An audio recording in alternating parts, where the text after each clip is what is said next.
The notification lit up my phone at 2:56 a.m. on a Tuesday.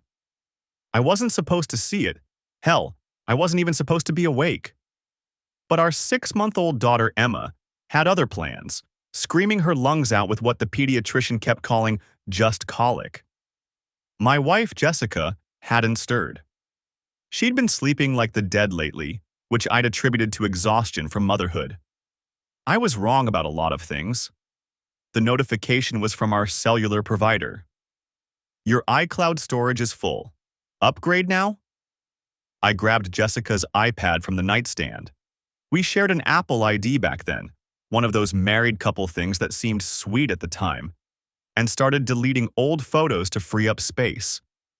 Emma finally quieted in my arms as I scrolled through months of pictures. Birthday parties, family dinners, Emma's first smile. Then I saw them. The photos were tucked in a folder labeled Work Documents 2024. Clever. I would have never looked there. But the thumbnail that peeked out wasn't a spreadsheet or a presentation. It was skin. A lot of it. My hands started shaking as I opened the folder. 23 photos, 12 videos. All from the past 4 months. All featuring my wife of 7 years and a man I'd never seen before. The timestamps told a story I didn't want to read. Tuesday afternoons when she claimed to be at yoga. Thursday evenings during her book club. Last Saturday when she'd taken Emma to visit her mother. I sat there in our daughter's nursery, the nightlight casting everything in a sickly blue glow, scrolling through evidence of my wife's affair like a man watching his own execution. They weren't just intimate photos, though there were plenty of those. What gutted me were the screenshots of text messages she'd saved like trophies. Can't wait to leave him. Just need to time it right. He's so clueless. Thinks I'm at prenatal yoga lol. Once the baby's here, I'll have leverage for the divorce. Thinking 70-30 custody split in my favor. The messages went back 9 months. She'd been planning this before Emma was even born. Before I'd held my daughter for the first time, tears streaming down my face, thanking Jessica for giving me the greatest gift of my life. Before I'd taken a second job to cover the costs of the private birthing center she'd insisted on. Before I'd rearranged my entire life around being the father I'd never had. I should mention, I'm Tyler Bennett, 34 years old, senior systems analyst for a healthcare company in Austin, Texas. Not rich, but comfortable. I'd done everything right. College degree, steady job, bought a house in a good school district before Emma arrived. I'd proposed to Jessica on a beach in Maui after 2 years of dating, and she'd cried and said I was everything she'd ever wanted. The man in the photos was younger, fitter, covered in tattoos that probably cost more than our monthly mortgage. His name, according to the messages, was Blake Thornton. He worked at the luxury gym where Jessica had gotten a membership last year. The one that cost $300 a month that I'd questioned, but ultimately approved because her mental health was important. I spent 3 hours in that nursery, documenting everything. I wasn't thinking clearly, but some survival instinct kicked in. I created a new email address on my phone, sent myself every photo, every screenshot, every video. Then I checked our bank statements. $47,000 missing from our savings account. Small withdrawals over 6 months, never more than $2,000 at a time. Just under the threshold that would have triggered a fraud alert. Money I'd been setting aside for Emma's college fund, for the kitchen renovation Jessica wanted, for our future. Gone. The statements showed ATM withdrawals at locations near Blake's apartment complex, cash payments to a divorce attorney whose name I recognized from billboards around town, Stephanie Walsh, known for protecting women's rights and absolutely destroying men in court. My phone buzzed. A text from my brother, David. You up? Emma, okay? David lived 2 streets over with his husband, Robert. They'd been trying to adopt for years and loved being uncles to Emma. I almost called him right then, almost woke up the whole house with my rage. But something stopped me. Jessica had been planning this for 9 months. She'd been strategic, careful, Methodical. She had a lawyer. She had money hidden away. She probably had a custody arrangement already drafted. If I confronted her now, emotional and unprepared, I'd lose everything. I looked down at Emma, finally sleeping peacefully in my arms. Her tiny fingers curled around my thumb, her chest rising and falling with complete trust that her daddy would protect her. Jessica wanted a war? She'd get one. But this time she wouldn't see me coming. I placed Emma back in her crib, kissed her forehead, and walked quietly back to our bedroom. Jessica was still asleep, her phone charging on the nightstand, her face peaceful and innocent in the darkness. The same face I'd woken up next to for 7 years. The same face that had smiled at me across the altar, promised to love me in sickness and health, for richer or poorer. I climbed back into bed beside her, my heart hammering so hard I was sure she'd hear it. She shifted slightly, her hand reaching out to touch my arm in her sleep, a gesture that would have melted me yesterday. Now it just made my skin crawl. "Love you," she murmured, still half asleep. "Love you too," I whispered back. First lie I'd ever told her. But it wouldn't be the last. I had work to do. I sat in Emma's nursery until the sky started turning gray, my daughter breathing softly against my chest while my mind worked through possibilities. The evidence was sitting in my email now, time-stamped and secure. 23 photos, 12 videos, screenshots of messages going back 9 months, bank records showing $47,000 in systematic theft. But evidence was only useful if I had a plan. Around 6, Emma stirred and started rooting against my shirt. I carried her downstairs, made a bottle, fed her while staring out the kitchen window at our neighbor's house. The Pratts. Bill and Nancy. Married 42 years. Their lights came on at 6:15 every morning like clockwork. I wondered if Bill had ever sat in his kitchen at dawn, holding his infant daughter, mentally cataloging his wife's betrayal. Probably not. Jessica came down at 7, already dressed for the gym. Of course. Wednesday was one of her training days. "You're up early," she said, pouring coffee. Emma had a rough night. I kept my voice level. Couldn't get her back down. She glanced at Emma, who was now happily chewing on a teething ring in her bouncer. "She looks fine now." "Yeah," she settled around 5. Jessica checked her phone, the same phone that had those messages, those photos, and frowned slightly. "I need to head out. My session's at 8. With Blake." Her session was with Blake. "Sure," I said. "I'll work from home this morning. Got some documentation to catch up on." She kissed the top of Emma's head, but didn't kiss me. Just grabbed her gym bag and left. I waited until her car pulled out of the driveway. Then I called in sick to work. The law office of Patricia Vance was in a converted house near downtown, not on a billboard. I'd found her through careful research starting at 3 a.m. Top-rated family law attorney in Austin, specializing in fathers' rights, with a reputation for aggressive representation. Her website showed a woman in her 50s with steel gray hair and the kind of eyes that had seen every trick in the book. Her receptionist fit me in at 10:30. "Emergency consultation," I'd said on the phone. "My wife is planning to file for divorce and I just discovered she's been hiding assets." That got me in the door. Patricia Vance's office was lined with legal texts and framed certifications. She sat behind a massive oak desk and gestured for me to sit. Emma was with David and Robert. I dropped her off on the way, told them I had a doctor's appointment. "Mr. Bennett," Patricia said, "tell me what's going on." I'd brought my laptop.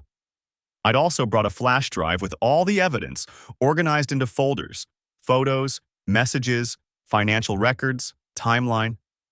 I told her everything, showed her everything. She didn't say it was the best documentation she'd ever seen. She said something better.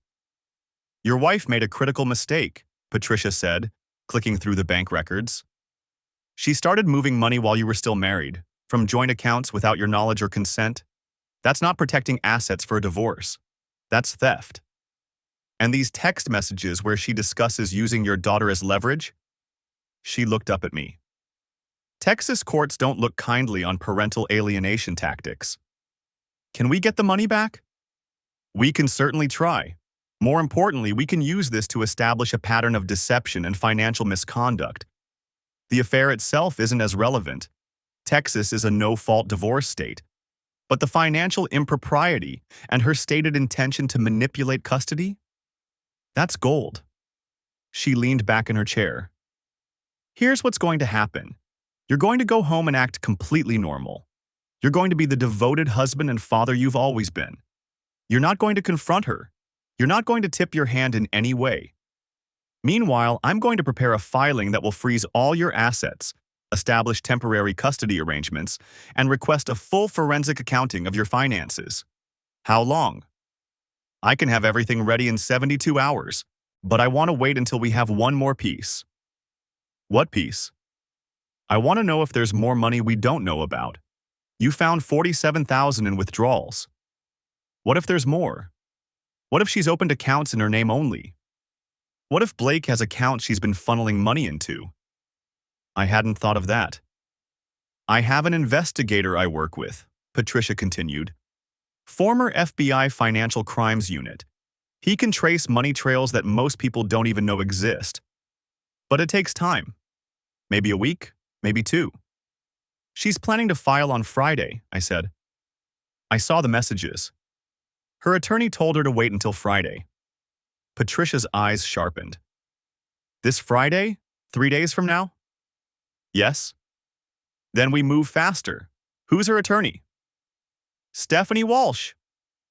Patricia actually smiled. It wasn't a nice smile.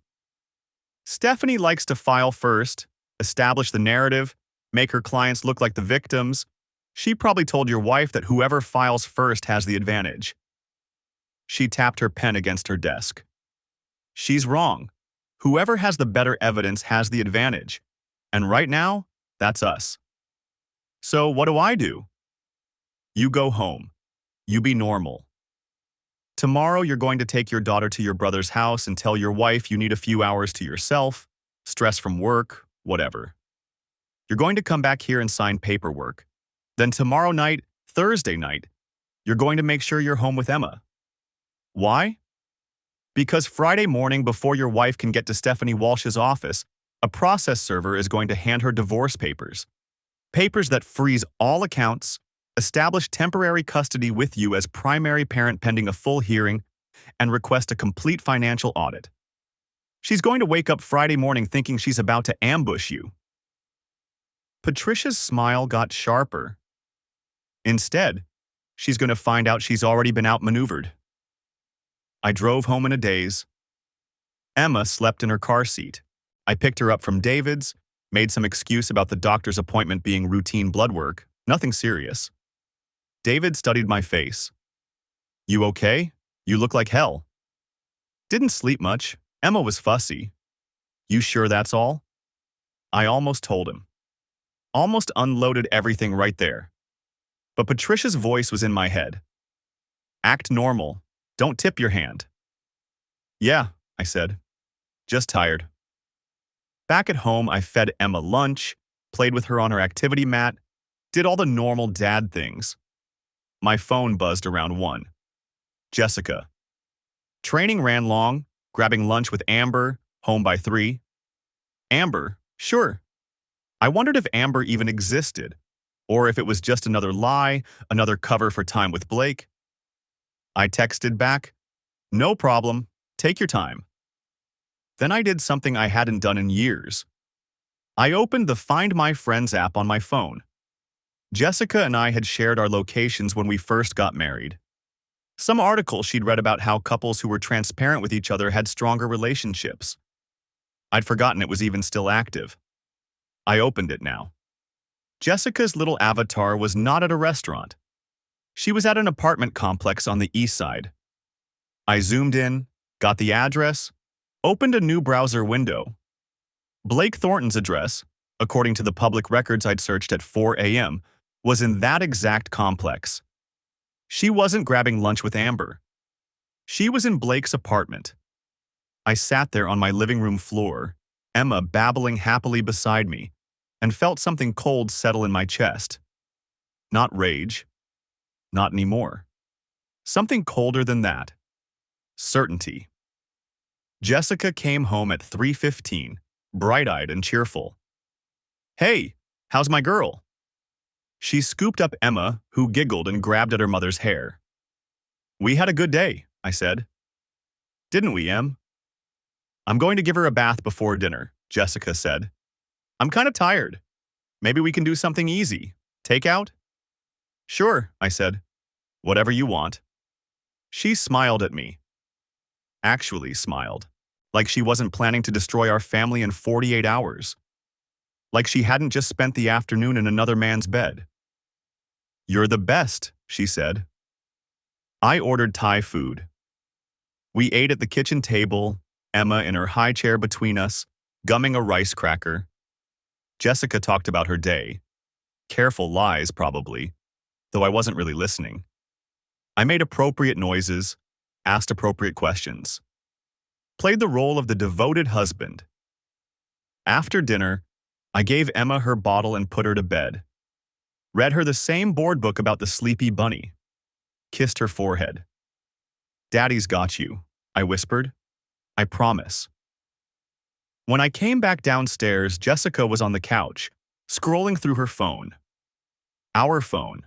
The one connected to iCloud. The one that had already betrayed every secret she thought she was keeping. "I'm going to work in the office for a bit," I said. "Got some stuff to finish up." "Okay," she said, not looking up. In my home office, I opened my laptop and composed an email to Patricia Vance. Attached screenshots from the Find My Friends app showing Jessica's location at Blake's apartment complex, time-stamped for this afternoon. "Additional evidence," I wrote, "in case we need it." Her response came back in under 5 minutes. "Perfect. See you tomorrow at 2 p.m. Bring your checkbook. Retainer is $7,500. I had that much in my personal checking account. The one Jessica didn't have access to, the one I'd kept from before we were married for emergencies. I guess this qualified.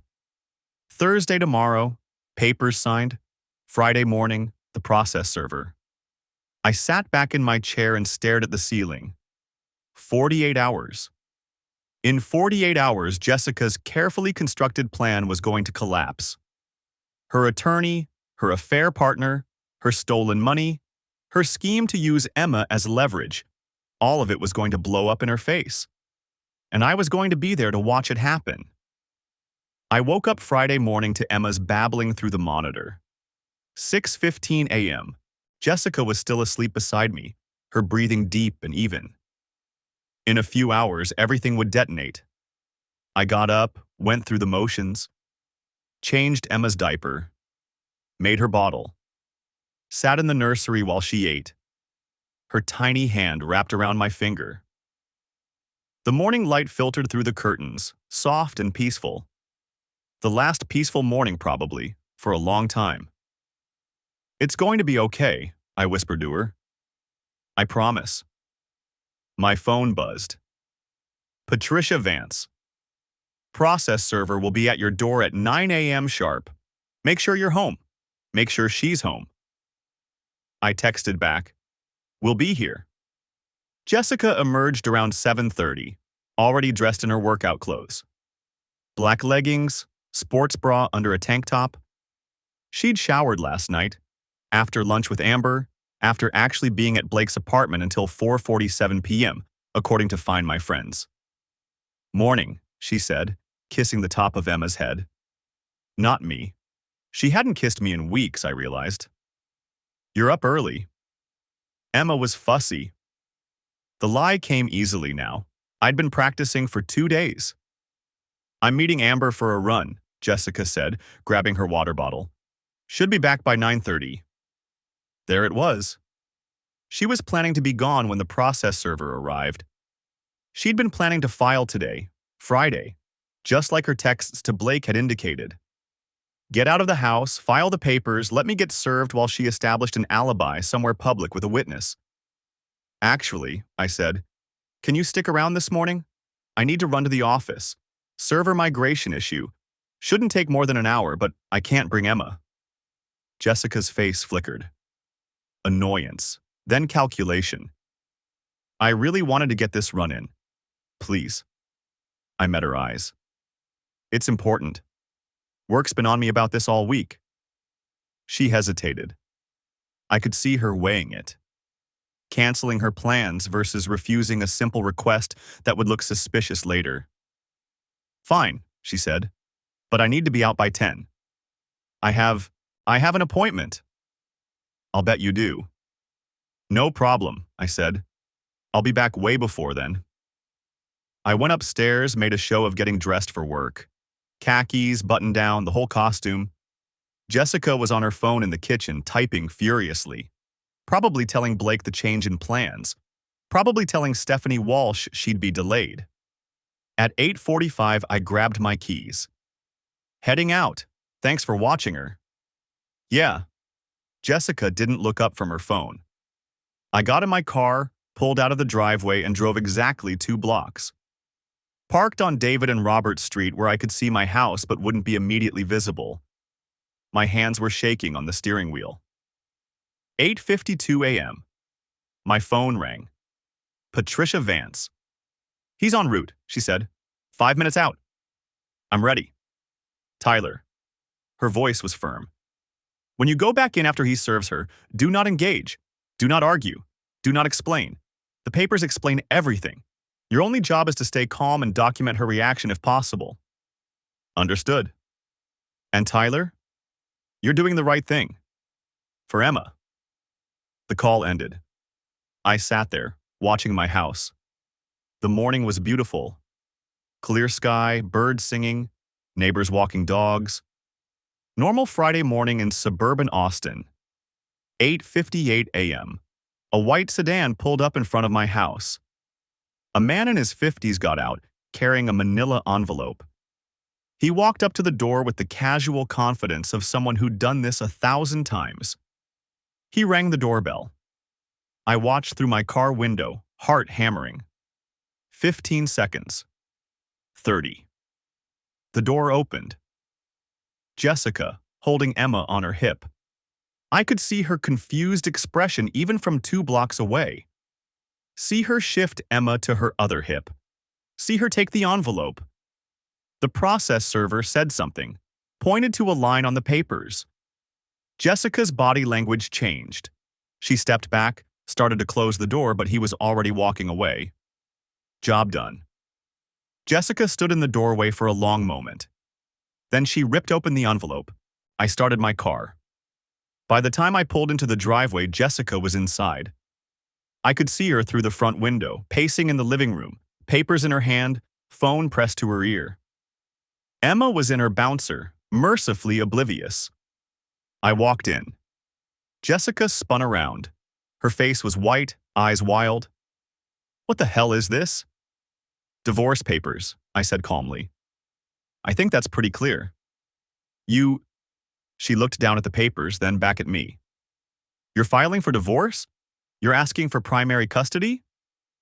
That's right. Are you insane? Her voice was climbing. On what grounds? What possible... It's all in the filing, I said. I suggest you read it carefully. She was shaking now, flipping through pages. I watched her eyes scan the words. Watched the moment she hit the section about the financial investigation. The request for forensic accounting. The temporary restraining order on all joint accounts. You froze our accounts? Our accounts, I said. Except you already took $47,000 from our savings. So really, I froze what was left. Her face went slack. I don't know what you're... Don't. My voice was sharp. I have every withdrawal, every ATM transaction, every location. I have bank statements going back 6 months. Jessica's mouth opened, closed. She looked down at the papers again. Kept reading. I watched her hit the evidence section. Watched her face go from white to gray. You went through my phone. Your iPad, actually. We share an Apple ID, remember? That's illegal. It's our shared account, our shared cloud storage. Nothing illegal about managing our family data. I kept my voice level. Reasonable. You should keep reading. There's more. She didn't want to.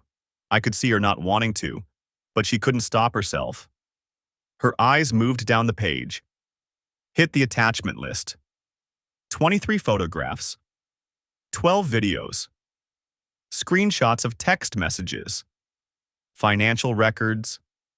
Location data. Oh my God! It came out as a whisper. Yeah. I walked past her, picked up Emma from her bouncer. She gurgled happily, grabbed at my collar. So here's what's going to happen. You're going to call Stephanie Walsh and tell her you need to talk. You're going to show her these papers, and she's going to tell you that you're screwed. Tyler, I'm not done. I turned to face her, Emma secure in my arms. You're also going to call Blake. Tell him it's over. Tell him whatever you want, but you're done with him. Because if I find out you've had any contact with him while this custody case is pending, I will make sure the judge sees every single photo, every text, every video of you in his apartment while our daughter was at home with me. Jessica was crying now, mascara running down her face. Please, Tyler, please, we can work this out. We're past that. I made a mistake. I know I did. But we can fix this. For Emma, we can... You stole from our daughter's college fund. My voice was cold. You planned to take her away from me. You strategized with your lawyer about how to minimize my custody. You don't get to use Emma as a shield now? I'm her mother, and I'm her father. And unlike you, I've actually been here. I've been the one getting up at night, making bottles, changing diapers. While you were at Blake's apartment, I was here, taking care of our daughter. Jessica sank onto the couch, still holding the papers. What do you want? Read the filing. It's all there. Tyler, please. My phone buzzed. Patricia Vance. How did it go? I typed back one-handed, Emma playing with my watch. Served. She's reading now. I'm taking Emma to David and Roberts, I said. You need to be out of this house by the time I get back. Out? Jessica's head snapped up. This is my house. Read page 7. Temporary exclusive possession granted to me pending custody hearing. You have 2 hours to pack essentials. Everything else stays. You can't. I can. I did. The judge signed it this morning. I grabbed the diaper bag, already packed. Started loading Emma into her car seat. Jessica just sat there, papers scattered around her, phone in her lap. Your attorney will explain your options, I said from the doorway. But Jessica, you should know, I have copies of everything. Cloud backups, email backups, physical copies in a safe deposit box. So whatever you're thinking about deleting or destroying, it's too late. She looked up at me. Really looked at me. Like she was seeing me for the first time. I loved you, she whispered. No, I said. You didn't. But I loved you. That's what makes this so easy. I walked out, Emma cooing in my arms, and didn't look back. I watched Jessica's car disappear around the corner, her taillights blinking once before she was gone. Emma stirred against my chest, making those little grunting sounds that meant she'd wake up cranky if I didn't get her inside soon. The house felt different when I walked back in. Lighter somehow, despite everything. I'd expected to feel something, triumph maybe, or at least satisfaction, but mostly I just felt tired. Emma started fussing as I laid her in the crib. I changed her diaper, warmed a bottle, went through the familiar motions while my phone buzzed repeatedly on the dresser. I ignored it until she was fed and drowsy again, her tiny fingers wrapped around my thumb. 17 missed calls. 12 from Jessica, 5 from a number I didn't recognize. The voicemails from Jessica progressed predictably. The first one was tears and apologies. By the 5th, her voice had gone cold. You can't just kick me out of my own house, Tyler. My attorney says. I deleted them without listening to the rest. The unknown number had left one message. A woman's voice, crisp and professional. Mr. Bennett, this is Stephanie Walsh, calling on behalf of Jessica Bennett. I'd like to discuss a resolution to this situation that doesn't require. Delete. Patricia called at 6:47 p.m., just as I was trying to figure out what normal people ate for dinner when their world had imploded. How'd it go? She asked. She left. Any problems? She cried, tried to explain. I didn't engage. Good. I heard papers rustling. Stephanie Walsh called my office 3 times this afternoon. Very eager to talk settlement. I opened the fridge, stared at the leftover casserole David had brought over Wednesday. It felt like a year ago. What's she offering? Nothing concrete yet. Lots of talk about avoiding unnecessary conflict and thinking of the child. Standard opening moves when they know they're screwed. Patricia paused. Walsh is smart, Tyler. She's going to try to minimize the damage. Probably advise Jessica to claim the affair started after you separated, that the money was for legitimate expenses she can document. Can she do that? She can try. That's why we filed the forensic accounting request. Every withdrawal, every transaction, we'll trace it all. If Jessica spent your marital assets on her boyfriend, we'll prove it. Emma started crying from the nursery. The real crying, not the warm-up fussing. I need to go, I said.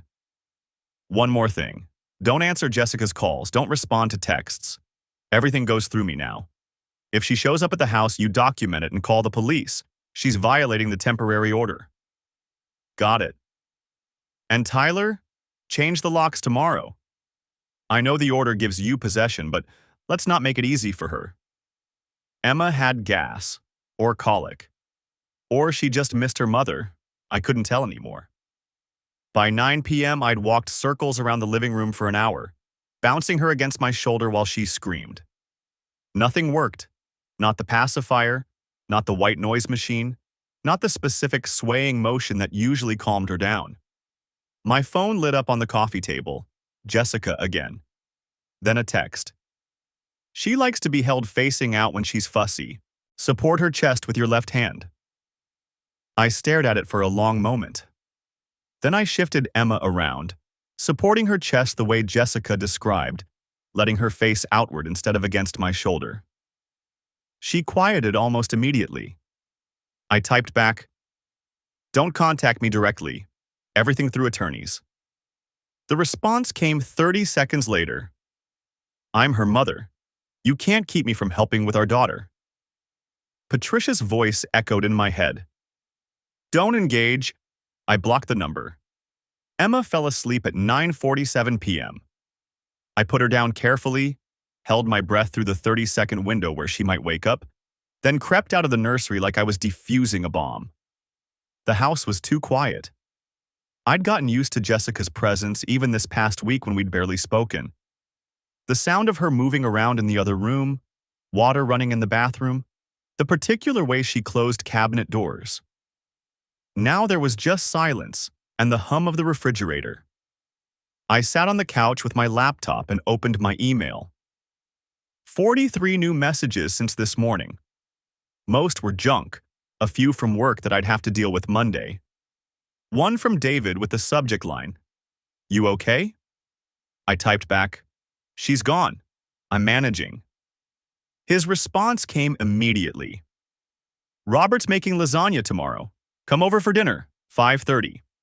Can't leave Emma. So bring her. When's the last time you ate something that wasn't microwaved?" He had a point.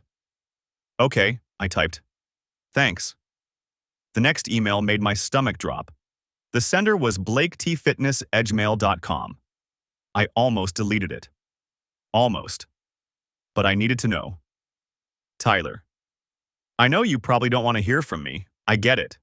But I wanted you to know that I didn't know she was married. Not at first. She told me she was separated, that the divorce was already in progress. By the time I found out the truth, I was already..." It doesn't matter. I'm not trying to make excuses. What we did was wrong. But Jessica loves you. She's been a mess all day. Whatever you think about me, about us, don't punish her, because I closed the laptop. The audacity. The sheer breathtaking audacity of this guy to email me about my wife's feelings. To tell me she loved me while defending the affair that had been going on since Emma was 2 months old. I wanted to respond. Wanted to write back something cutting. Something that would make him understand exactly what he'd helped destroy. But that was engaging. And engaging was what people did when they were losing. I was winning. I blocked his email address and poured myself 2 fingers of bourbon from the bottle we'd gotten as a wedding gift. 7 years old, same as our marriage. I'd been saving it for a special occasion. This felt special enough. Saturday morning arrived with Emma's 6 a.m. crying, and a hangover I probably deserved. I'd only had the 2 drinks, but I'd forgotten to eat dinner, and bourbon on an empty stomach was never smart. I fed Emma, changed her, put her in the bouncer while I showered. The bathroom mirror showed a guy who looked older than 34. When had the lines around my eyes gotten so deep? My phone buzzed. Unknown number again, different from yesterday. I answered without thinking. Hello? Tyler, it's me. Jessica. Of course, she'd borrowed someone's phone. Hang up or I'm documenting this call for my attorney, I said. Please just listen. I need to talk to you about Emma. About custody. Tyler, I can't only see my daughter every other weekend, please. You should have thought about that before you. I stopped myself. Talk to your attorney. I'm hanging up now. I made a mistake. I know I did, but you can't punish Emma for. I ended the call and blocked that number too. She called back from another number 5 minutes later. I didn't answer. Then another. Then a text from yet another unknown number. You're being cruel. I deserve to see my daughter. I took screenshots of everything and emailed them to Patricia with the subject line, harassment via multiple numbers. Her response came back in under a minute. Perfect. Keep documenting. This helps us. David and Robert's house smelled like garlic and tomatoes when I arrived at 5:30, Emma's car seat hanging heavy on my arm. Robert opened the door wearing an apron that said, "Kiss the cook," and immediately reached for Emma. There's my favorite niece, he cooed, lifting her out of the carrier. Yes, you are. Yes, you are. She's your only niece, I said. Details. He disappeared into the living room, making exaggerated faces at Emma while she stared at him with her serious expression. David handed me a beer. You look like hell. Thanks. I mean it. When's the last time you slept? I tried to remember. Thursday night. Maybe. Jesus, Tyler. He steered me toward the kitchen table and pushed me into a chair. Eat. Sleep. Take care of yourself. You can't take care of Emma if you're falling apart. The lasagna was perfect. I ate 2 helpings while David and Robert took turns entertaining Emma and asking careful questions about what happened Friday. I gave them the basic outline, the serving, the confrontation, Jessica leaving. And she's really gone? Robert asked. Like, moved out completely? She took 2 suitcases and her toiletries, left everything else. David exchanged a look with Robert. That's not gone, Tyler. That's still having a key to come back. The locks get changed Monday. Good. David leaned back in his chair. So what's next? Legally, I mean. Hearing in 2 weeks for the temporary orders, then discovery, depositions, all the fun stuff. Patricia thinks we can get it to trial in 6 months if Jessica pushes back on settlement. Will she? Push back? I thought about the voicemails, the blocked numbers, Blake's email. Yeah, she will. The Monday after I had Jessica served, I woke to Emma's crying at 5:30 a.m. My eyes felt like sandpaper.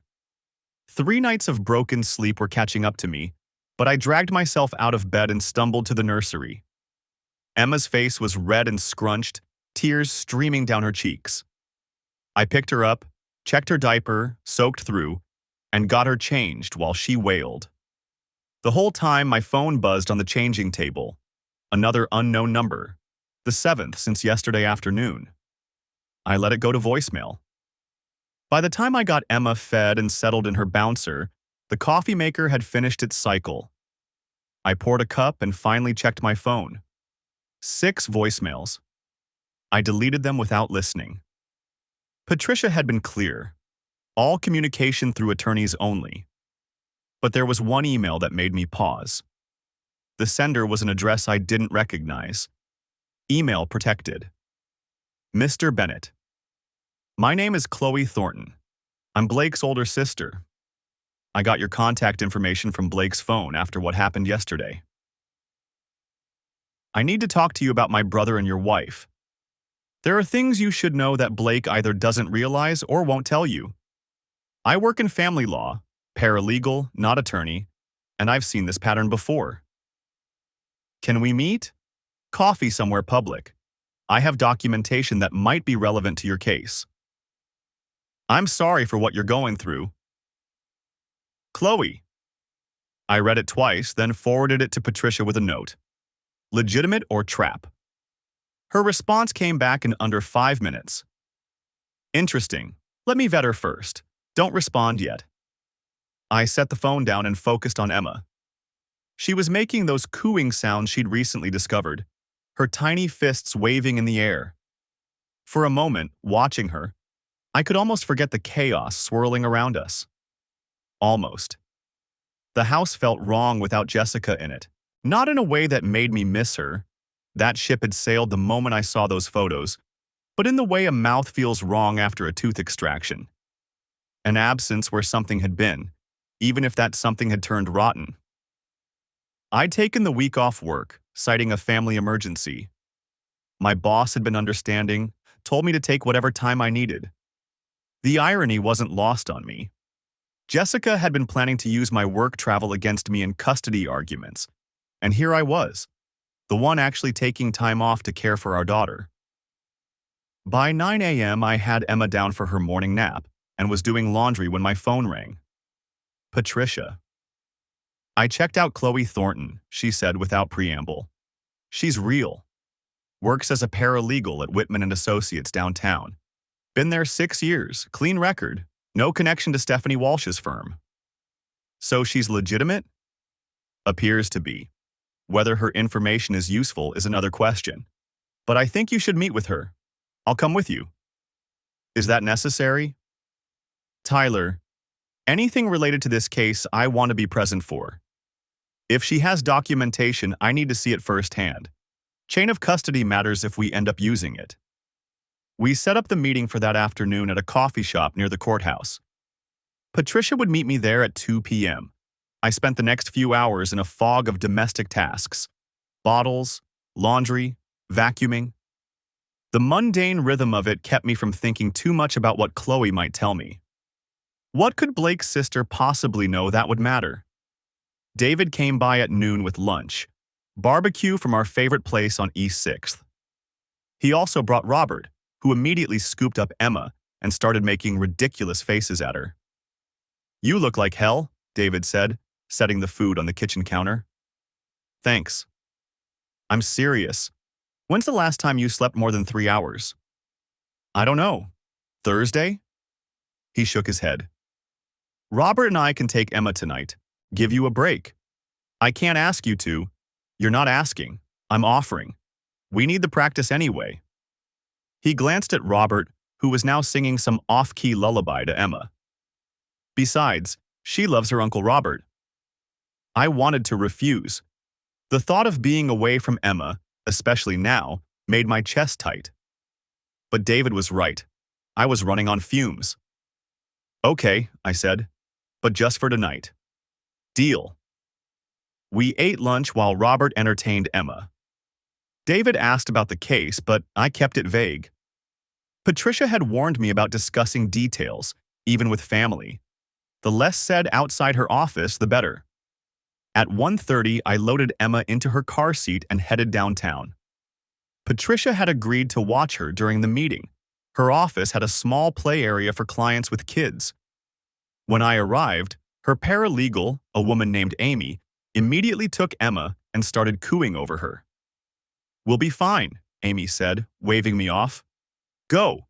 Patricia's waiting in the conference room." The coffee shop was 3 blocks away. Patricia and I walked over together, not talking much. She carried a leather portfolio and wore what I'd come to recognize as her courtroom face. Pleasant, but unreadable. Chloe Thornton was already there, sitting at a corner table with a laptop bag and a manila folder in front of her. She looked to be in her early 30s, with Blake's same dark hair but none of his gym rat build. Professional blazer, glasses, wedding ring. She stood when we approached. "Mr. Bennett, I'm Chloe." "Tyler, this is my attorney Patricia Vance."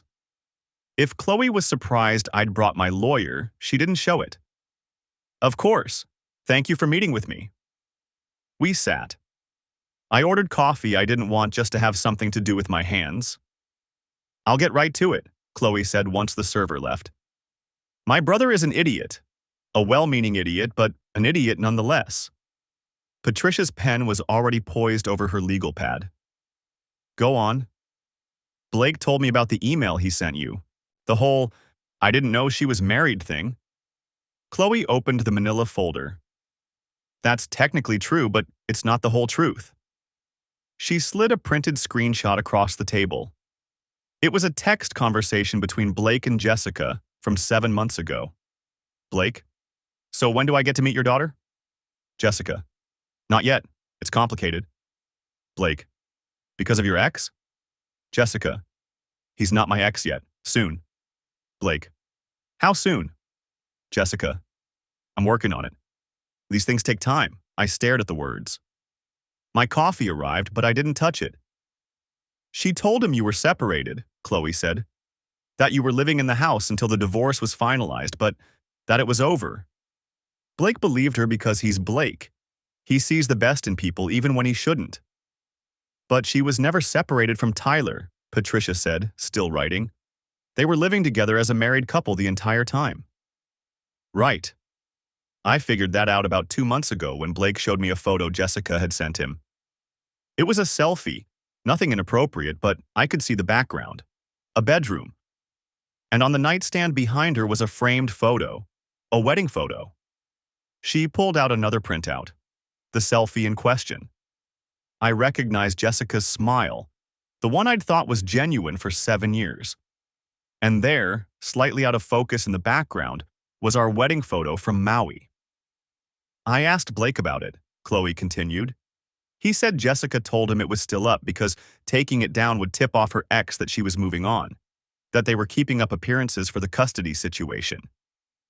"And he believed that?" I couldn't keep the edge out of my voice. Chloe met my eyes. "My brother isn't smart about women. He's been burned before by someone who lied about being available. I warned him this felt like the same pattern, but he insisted Jessica was different. That she was just protecting her daughter from a messy situation." Patricia tapped her pen on the pad. "Why are you telling us this now?" "Because when Blake got your email, Mr. Bennett, he called me in a panic. And I finally got the truth out of him, or what he knows of it. Jessica never filed for divorce. You two were still together. She lied to him about everything. He's upset? He's devastated and furious. He gave her money, Tyler. A lot of money." The coffee shop seemed to tilt slightly. "How much?" Chloe pulled out a bank statement. Blake's name at the top, transactions highlighted in yellow. $32,000 over 5 months. She told him she needed help with legal fees for the divorce, that her ex, you, had frozen her out of the accounts and she couldn't afford her attorney. Patricia leaned forward. "Do you have documentation of what she told him the money was for?" "Text messages, emails. Blake saves everything." Chloe pulled out more printouts. She was very specific. Attorney retainers, court filing fees, a deposit on a new apartment for her and Emma. I read through them, my hands shaking. Jessica had played Blake perfectly. The concerned mother trying to escape a controlling husband. The damsel in distress who just needed a little help to get free. It was masterful. And it was all lies. "There's more," Chloe said quietly. "Blake told me Jessica has been talking about moving to Colorado, Denver specifically. She has a friend there, apparently. Someone from college." Patricia's pen stopped moving. "When?" "She told Blake after the divorce was final and she had custody settled. Said Texas had too many bad memories." I thought about Emma. About Jessica planning to take her halfway across the country. Away from me, away from David and Robert, away from everything she knew. "Blake's willing to testify," Chloe said. "About the money, about what Jessica told him, all of it. He feels like an idiot, but he's willing to make it right." Patricia was already making notes. "We'll need those text messages, the bank statements, everything you have." I brought copies. Chloe pushed the folder across the table. "And Blake will cooperate fully. He's not trying to protect her anymore." I finally picked up my coffee. It had gone lukewarm, but I drank it anyway. $79,000. That's what Jessica had stolen. 47 from our accounts, 32 from Blake. All for her escape plan. "Thank you," I said to Chloe, "for coming forward." She nodded. "I'm sorry my brother was part of this. He's not a bad person, just gullible." "He was a victim too," Patricia said, surprising me. "Jessica manipulated him just like she manipulated Tyler." After Chloe left, Patricia and I walked back to her office in silence. When we got there, Emma was asleep in Amy's arms. "This changes things," Patricia said, settling into her desk chair. "Financial fraud is one thing. Financial fraud combined with plans to relocate the child out of state? That's going to play very well for us at the temporary orders hearing." "When is that again?" "Friday. 3 days." She opened the folder Chloe had given us. "I'm going to spend the next 72 hours making sure Stephanie Walsh regrets ever taking Jessica as a client." I held Emma against my chest, feeling her tiny heartbeat against mine. "What do you need from me?" Patricia looked up, and for the first time since I'd met her, she smiled. Not her professional smile, but something genuine. "Just keep being the father you've been. Show up on time. Stay calm. Let me handle the rest." I nodded. 3 days until the hearing. 3 days until a judge would decide where Emma would live, who she'd be with, what her life would look like. I wasn't going to lose her. Not to Jessica. Not to anyone. The next 2 days passed in a strange blur of hypervigilance and routine. I'd wake with Emma at dawn, feed her, play with her on the living room floor while responding to work emails one-handed. David and Robert stopped by Wednesday evening with groceries and stayed to help with dinner. Robert held Emma while I ate actual food for the first time in 48 hours. Some kind of pasta dish I barely tasted. "You doing okay?" David asked, watching me push noodles around my plate. "Yeah." I set down my fork. "Patricia says the hearing should go our way. Jessica's attorney requested it be moved to Monday instead of Friday, but the judge denied it. Said there's no compelling reason to delay when a 6-month-old's custody is at stake." Robert shifted Emma to his other shoulder. "That's good, right? Means the judge is taking it seriously." "That's what Patricia thinks." I picked up my fork again, forced myself to take another bite. "Jessica's been calling. 12 times yesterday, 8 so far today. I'm not answering." "Good," David said firmly. "Let the lawyers handle it." But on Thursday morning, Jessica changed tactics. I was in the kitchen making coffee when my phone buzzed with a text. Not from Jessica's number, from one I didn't recognize. "Tyler, please. I just want to talk about Emma. I miss her so much. Can we please just have a conversation? I know I messed up, but she needs her mother." I stared at the message, coffee forgotten. She'd gotten a burner phone or borrowed someone else's. Clever. She knew I'd blocked her number after the fifth voicemail. My fingers hovered over the keyboard. Patricia's voice echoed in my head. Do not engage. Anything you say can and will be used against you in court. I deleted the message without responding. 10 minutes later, another text. I know you're angry and you have every right to be, but Emma didn't do anything wrong. She's just a baby. Please don't punish her because you're mad at me. The audacity of it made my jaw clench. I was punishing Emma? I was the one who'd been getting up every 3 hours, changing every diaper, singing every lullaby while Jessica was too busy planning her exit strategy to notice her daughter existed. I forwarded both messages to Patricia without comment. Her response came back in under a minute. Document and ignore. She's trying to bait you into saying something she can use. Classic move. The third message arrived while I was giving Emma her morning bottle. I'm staying at a friend's place. I don't have any of my things. Can I at least come by and get some clothes? My makeup? Please? I almost laughed. She wanted her makeup. Her daughter was 3 feet away from me, and she was worried about her makeup. I didn't respond to that one either. Thursday afternoon, Patricia called. Jessica's attorney filed a motion this morning, she said without preamble. Emergency request for supervised visitation pending the hearing tomorrow. Claims you're alienating Emma from her mother and causing emotional distress to both of them. I switched Emma to my other arm, phone pressed to my ear. That's insane. She's 6 months old. She doesn't even know Jessica's gone. I know that. You know that. The judge will know that. Patricia's voice was calm, measured. But Walsh is doing her job, throwing everything at the wall to see what sticks. I've already filed our response. The hearing's still set for tomorrow at 10 a.m. Be there by 9:30. Wear a suit, not a tie. Button-down shirt, dress pants. Look like a dad, not a lawyer. Okay. And Tyler? She paused. How are you holding up? Really? I looked down at Emma, her tiny hand wrapped around my finger as she drank. I'm fine.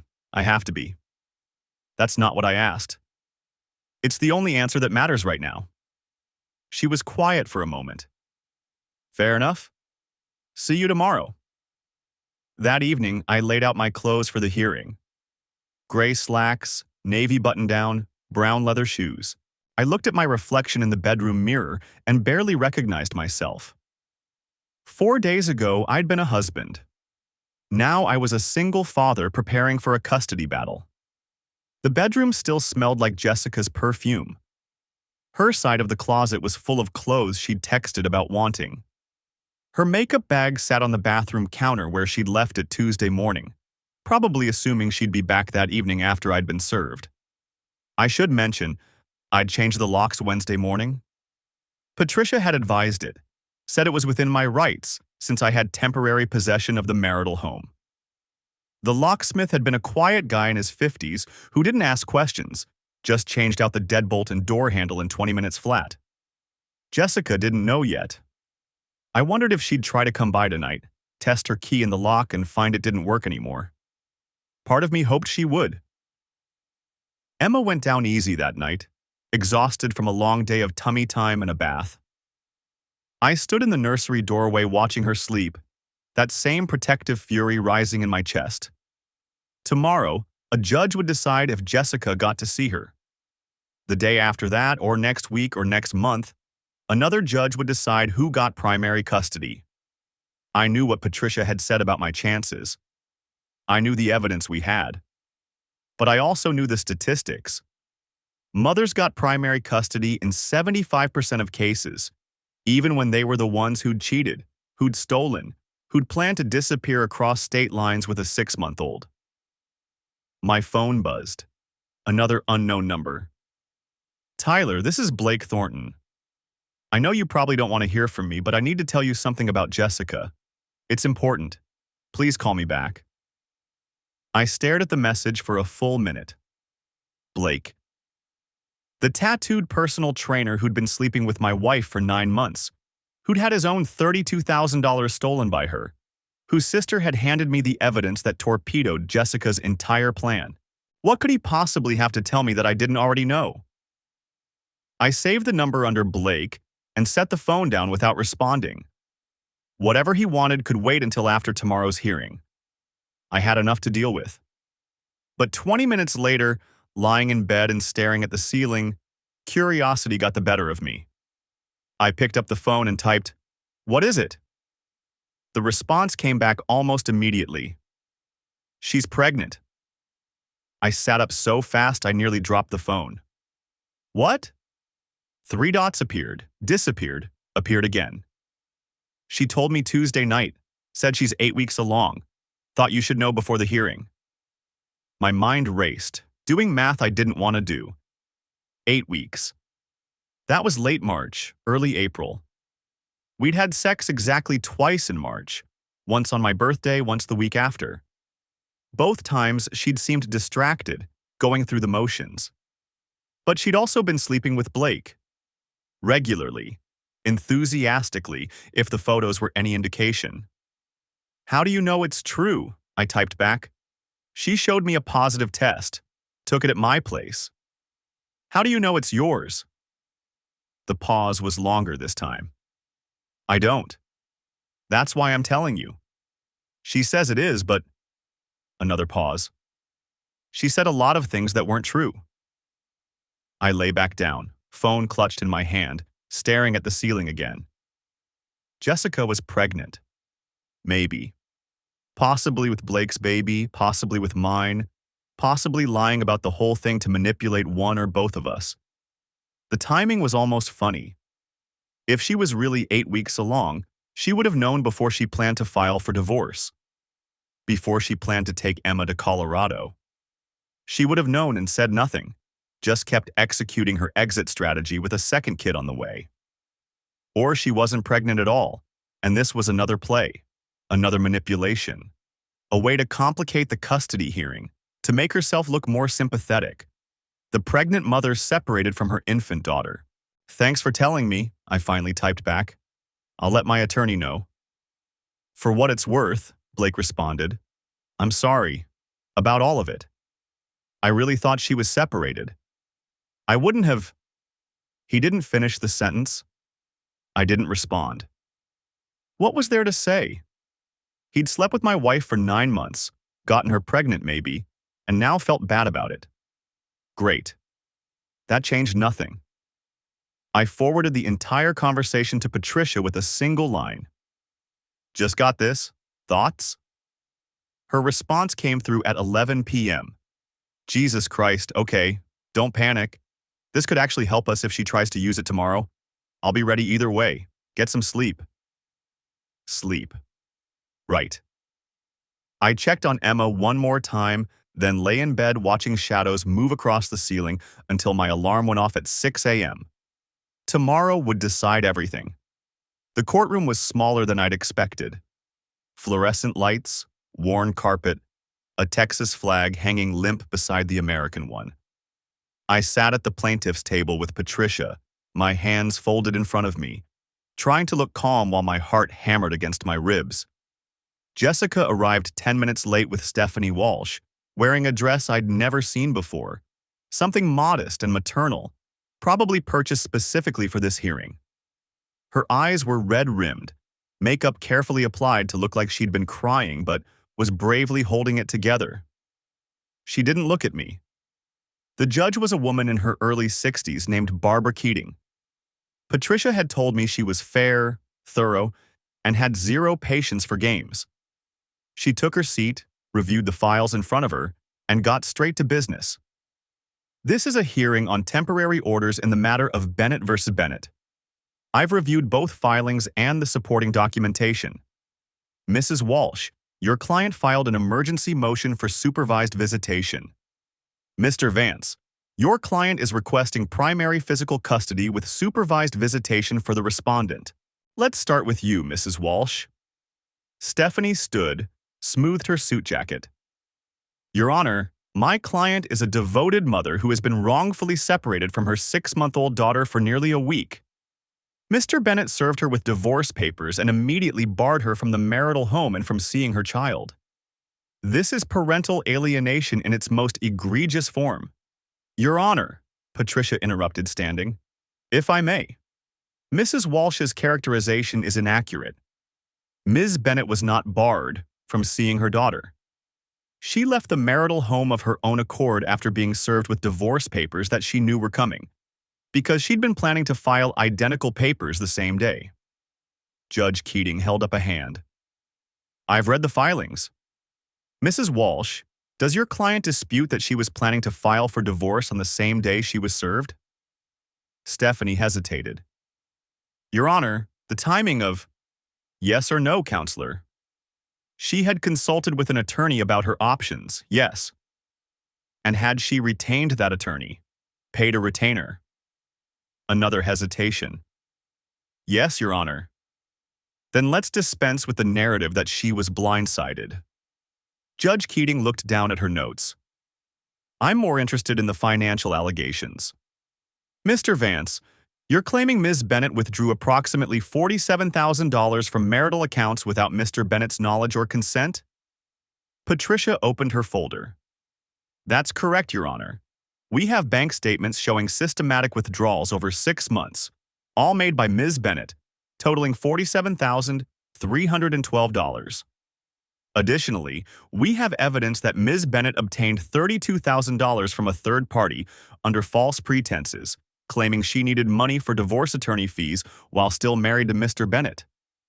Jessica whispered something to Stephanie, who shook her head sharply.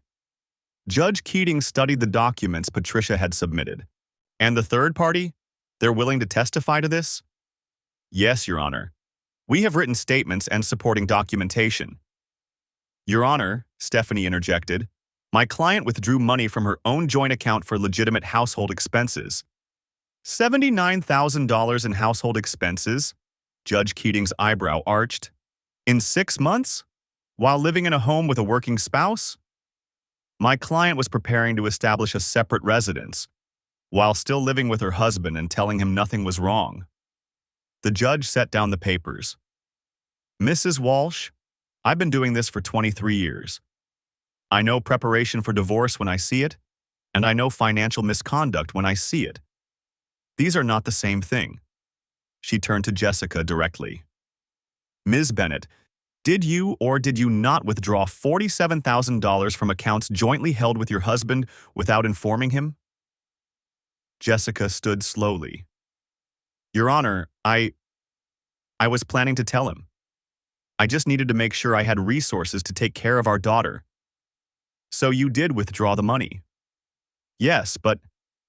And you obtained an additional $32,000 from another individual by telling them you needed it for attorney fees? Jessica's face went pale. I can explain. I'm sure you can. Sit down, please. Judge Keating made a note. Let's talk about the affair allegations.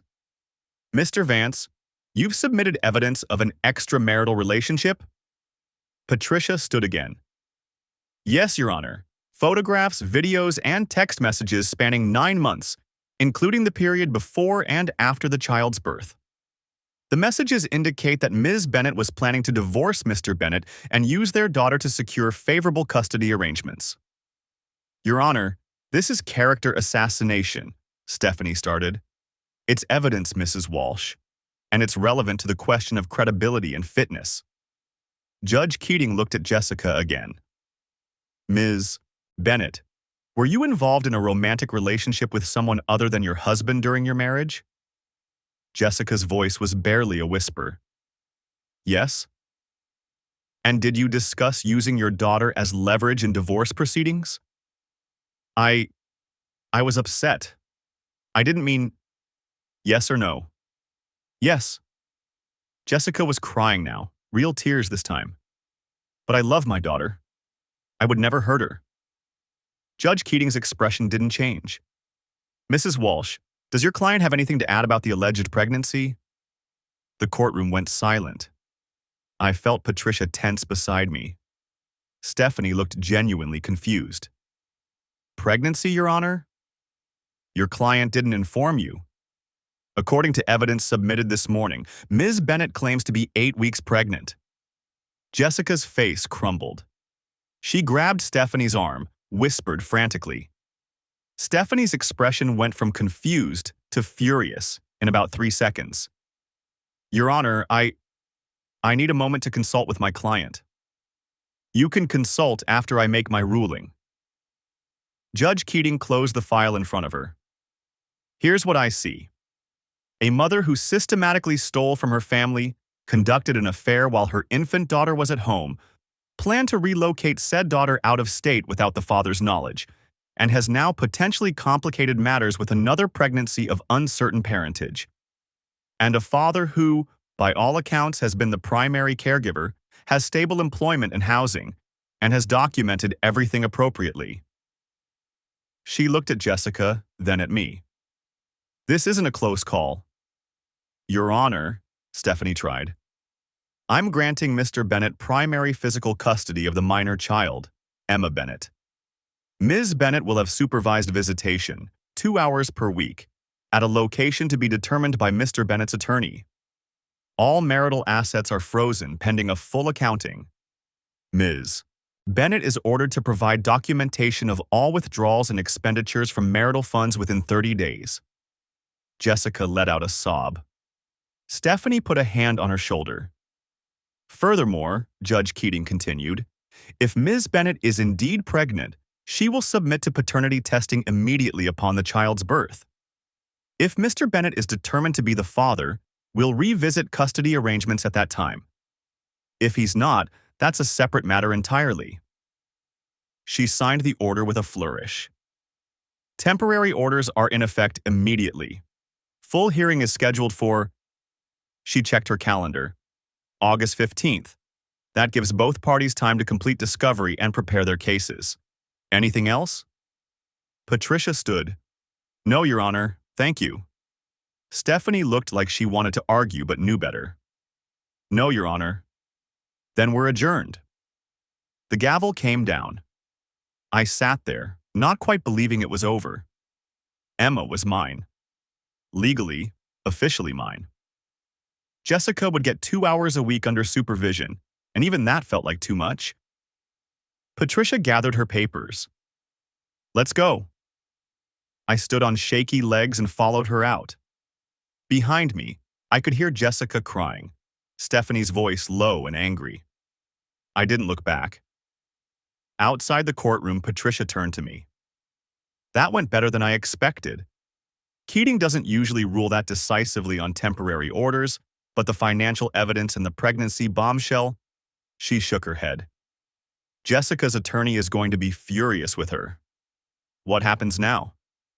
Now we prepare for the final hearing in August. Jessica will probably try to settle before then.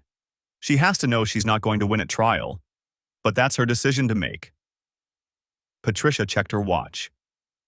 Go home, be with your daughter. I'll handle the paperwork.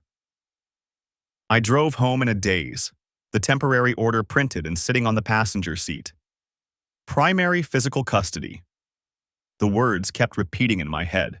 David and Robert were waiting at my house with Emma.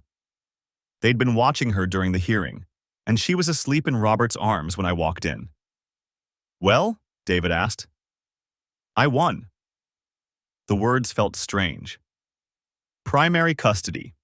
Jessica gets supervised visitation, 2 hours a week. Robert's eyes welled up. Oh, thank God. David hugged me, hard. I'm proud of you, man. You did the right thing. I took Emma from Robert, held her against my chest. She stirred slightly but didn't wake. She tried to take her to Colorado, I said quietly. She was going to disappear with Emma, and there would have been nothing I could do. But she didn't, David said firmly. You stopped her. You protected your daughter. The next 3 months were a blur of depositions, document production, and negotiations. Jessica's attorney tried twice to get a better custody arrangement, but Patricia shut her down both times. The forensic accounting revealed another $12,000 in cash withdrawals Jessica couldn't account for. Blake testified in his deposition about the money, the lies, the plans to move to Colorado. It was devastating. In July, Stephanie Walsh called Patricia with a settlement offer. Jessica would accept my terms. Primary custody to me, standard visitation for her, every other weekend, 1 evening per week. No relocation without court approval. She'd return what was left of the money she'd taken, about $18,000. The rest apparently spent on apartment deposits and attorney fees. She'd split the marital assets 50-50, which was generous considering she'd stolen from them. In exchange, I wouldn't pursue criminal charges for the theft. Patricia presented it to me over the phone. It's a good deal, Tyler. Better than you'd probably get at trial, honestly. Texas is still a community property state, so the assets would get split anyway. And this way, you avoid months more of litigation. What about the pregnancy? She lost it. Miscarriage at 12 weeks. The paternity question is moot. I should have felt something about that. Sympathy, relief, something. Instead, I just felt tired. Take the deal, I said. The divorce was finalized on August 3rd, 2024. I didn't attend the final hearing. Patricia handled it alone. Jessica signed the papers, the judge signed the decree, and just like that, 7 years of marriage were over. Emma was 9 months old by then, starting to crawl, babbling dada and baba, and other sounds that weren't quite words yet. She didn't ask about her mother. She was too young to understand that anything had changed. Jessica came for her first unsupervised visit in September, after completing the supervised period without incident. She picked Emma up on a Saturday morning, hands shaking as she buckled the car seat. "I'll have her back by 6, she said, not meeting my eyes. "Okay." She hesitated at the door. "Tyler, I'm sorry for everything. I know that doesn't fix anything, but I need you to know 6 o'clock, I said. She left. I spent that afternoon at David and Robert's trying not to watch the clock. They'd finally gotten approved for adoption. A 3-year-old boy named Lucas who was obsessed with dinosaurs and called them both Daddy without hesitation. "How are you doing?" David asked while Lucas showed me his T-Rex collection. "Really?" I thought about it. "Better. Some days are harder than others, but better. You ever think about dating again?" "God, no," I laughed. "I can barely manage Emma and work. I'm not adding another person to that equation." "Fair enough." He handed me a beer. "But eventually, when Emma's older, maybe, eventually." I took a drink. "Right now, I'm just focused on being her dad." Jessica brought Emma back at 5:47 p.m., 13 minutes early. Emma was fed, clean, happy. Jessica handed her over without the tears I'd been expecting. "Same time next week?" she asked. "Yeah." She nodded and left. It became our routine. Every other weekend, every Wednesday evening. Jessica was punctual, appropriate, careful. She'd gotten a new job, a new apartment, started therapy according to the court-mandated reports. She was trying, I could see that. It didn't change what she'd done. But for Emma's sake, I was civil. Emma turned 1 in February. I threw her a party at David and Robert's house. Just family, nothing elaborate. Jessica came, brought a gift, stayed for exactly an hour, and left. We sang "Happy Birthday." Emma smashed cake all over her face, and for a moment, watching my daughter laugh with frosting in her hair, I felt something close to peace. That night, after Emma was asleep and the house was quiet, I sat in the nursery like I had that first night 9 months ago. The night I'd discovered the photos, the messages, the whole ugly truth. I'd won. Emma was safe, Jessica had lost everything she'd schemed for, and I had primary custody of my daughter. By every measure, I'd come out on top. But sitting there in the dark, I realized something. There are no winners in situations like this. Not really. Jessica had lost her marriage, her daughter's daily presence, her reputation, most of her money. But I'd lost something too. the ability to trust easily, the belief that love was simple, the naive faith that people meant the vows they spoke. Emma had lost the chance to grow up in an intact family, to have both parents under one roof, to never know the word custody schedule. We were all casualties of Jessica's choices. Some of us just had better lawyers. The moral, if there is one, isn't about revenge or justice or even protecting what's yours. It's simpler than that. Document everything. Trust your instincts. And when someone shows you who they really are, through their actions, not their words, believe them the first time. I'd built a good life for Emma and me. We had routines, traditions, a home full of love. David and Robert were constant presences. Lucas was like a cousin to her, and Emma was thriving. But sometimes, late at night, I still thought about that notification at 2:47 a.m., the one that changed everything. And I wondered what would have happened if I'd never seen it. If Jessica had filed first, executed her plan, taken Emma to Colorado, I'd probably still be fighting for scraps of custody, sending child support to another state, seeing my daughter on Skype twice a week. Instead, she was asleep down the hall, safe and loved and mine. That's what winning looked like, I suppose. Not triumph or satisfaction, just survival. The chance to keep going, to build something better from the wreckage, to be there for the person who mattered most. I stood, checked on Emma one last time, and went to bed. Tomorrow we had breakfast plans with David and Robert. Emma loved their pancakes. It would be a good day. And that, in the end, was enough.